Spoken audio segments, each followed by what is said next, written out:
Subscribe कीजिए बिन Nasir network को और हमारी फैमिली का हिस्सा बनिए। यूरोप में लड़कियां पहले बॉयफ्रेंड्स बनाती हैं, उनके साथ रहती हैं, अगर अच्छा निकला तो शादी करती हैं वरना छोड़ देती हैं। मतलब राइट मैन ढूंढती हैं। एक दूसरे को समझ गए तो शादी कर ली वरना बाय बाय। बुरी बात है, बहुत बुरी। इसे मुसलमान गुनाह कहते हैं, यानी वो जिना करते हैं मगर वो सरेआम करते हैं। पाकिस्तान में क्या होता है, कहीं का लड़का कहीं की लड़की अठा के माँ बाप रिश्ता जोड़ देते हैं, बिल्कुल अजनबी होते हैं, फिर वो एक दूसरे को कई साल समझते हैं, लड़ते झगड़ते, गालियां डंडे, साथ बच्चे भी पैदा होते हैं। एक दिन आता है तलाक होती है, कहते हैं लड़का अच्छा नहीं निकला, मतलब राइट मैन नहीं था। वो बच्चे लड़की की झोली में होते हैं और लोग तरस खाते हैं। लड़की माँ बाप के घर भाई भाभीियों के जूते खाती है, बच्चे एहसास कमतरी में मुब्तला होते हैं, कई लड़कियां मौत गले लगाती हैं। यूरोप में वो बिल्कुल गलत करते हैं, लेकिन कम अज कम ना वहाँ औरत तन्हा बच्चे संभालने होते हैं, ना वो बेडमैन के बच्चे पैदा करती है। यहाँ बेडमैन के बच्चे सिर्फ इसलिए पैदा किए जाते हैं ताकि वो बच्चों के बाद सधरे राइट मैन बन जाए, और बेडमैन की शादी अच्छी लड़की से इसलिए की जाती है कि वो उसे अच्छा आदमी बना दे, ना बन सका तो औरत पे लन तन के शौहर को ना सुधार सकी, सबर करती मार खाती, ये तो अच्छी औरत करती है, नसीब में लिखा होता है वगैरह। औरत है या कठपुतली। यूरोप में बना लड़की की इजाजत शौहर भी नहीं छू सकता, सड़क पे चलता गुंडा तो दूर की बात है, अगर ऐसा हो जाए तो ऐसी सजा मिलती है कि याद रखते हैं। यहाँ तो चचा बाप मामों लड़की का रैप कर देते हैं। आइए मैं आपको 100% सच्चे वाकयात बताता हूँ। जहाँ पाकिस्तान में सगे मेरी एक दोस्त है, उसने मुझे कई साल पहले बताया कि हमारे घर में 4 चचा थे, जवाइनट सिस्टम था।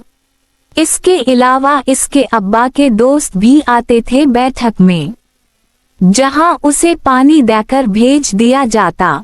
अब्बा के दोस्त उसे पास बैठते उसके जिस्म के हिस्सों को गलत अंदाज से छूते। उसने मजीद कहा कि एक दिन हम सारी कजन्स खेल रहे थे, बड़े चचा आए, उनके पास बैठ गए जमीन पे और अपने पांव उसके जिस्म के प्राइवेट पार्ट्स पे लगाते रहे। वो उठने लगी तो जबरदस्ती बिठाया। फिर एक दिन इसके छोटे चचा ने उसे चीज लेने के बहाने इसके सीने को हाथ लगाया।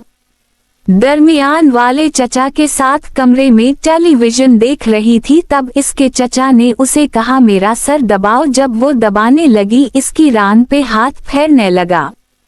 मैं सुन के सुनाटा में आ गई और शक्र अदा किया कि कम अज कम वो रैप से बच गई, वरना होता क्या, सगे चचा रैप करते और बदनामी के डर से चुप रहते। मेरी एक और दोस्त ने मुझे बताया कि वो 16 साल की थी, एकेडमी जा रही थी, पीछे एक 50 साला शख्स आ रहा था, इसके बाप से भी बड़ा था, वो चादर में लिपटी थी। अचानक इसकी चीख निकल गई, इस बड़े ने पीछे से गंदी हरकत की और भाग गया। इस्लामी मुल्क जहां सड़क पे जाते औरत को रोक के रैप किया जाता है, कब्र में भी औरत महफूज नहीं है। हम यूरोप को लन तन करते हैं, कसूर निकालते हैं कि औरत ने फैशन किया, बेहया थी, अकेली थी वगैरह। बाप भाई के सामने रैप, डकैती घर में करने आते हैं रैप, औरत का कर जाते हैं। मेरी एक जानने वाली ने बताया कि उसे एक शख्स ने प्राइवेट स्कूल की जॉब के लिए बुलाया अपने स्कूल और इसकी चादर उतार दी, इससे जबरदस्ती करने लगा। फिर कहते हैं औरत एतबार नहीं करती। हमारे घर एक 10 साला लड़की रोते हुए आई, उसकी माँ मर चुकी थी। इसने बताया मेरा बाप मेरी 6 साला बहन को साथ सलाता है, इससे रैप करता है। भाई ना करो यकीन। मैं कौन सा यकीन करती था। ये आए रोज मीडिया पे खबरें हम झटला सकते हैं, मगर आंखों देखे वाकयात नहीं झटला सकते। बताएं पाकिस्तान में औरतें हैं या कठपुतलियां। और हुक्मरान इदारे अदालतें इस सिलसिले में क्या कर रही हैं। कल एक खबर देखी, फेसबुक पे ट्रेन में 10 साला बच्ची अगवा की हो गई। सरीन का अमला क्या कर रहा था। स्कूल जाती बच्ची अगवा हो जाती है, गली में खेलती बच्ची रैप हो जाती है। और हम एक फिक्रा कहते हैं, पाकिस्तान में ये सब होता है।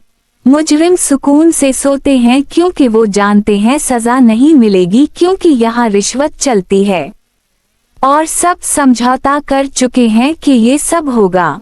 ससुराल में लड़की को जहर पिला दिया जाता है।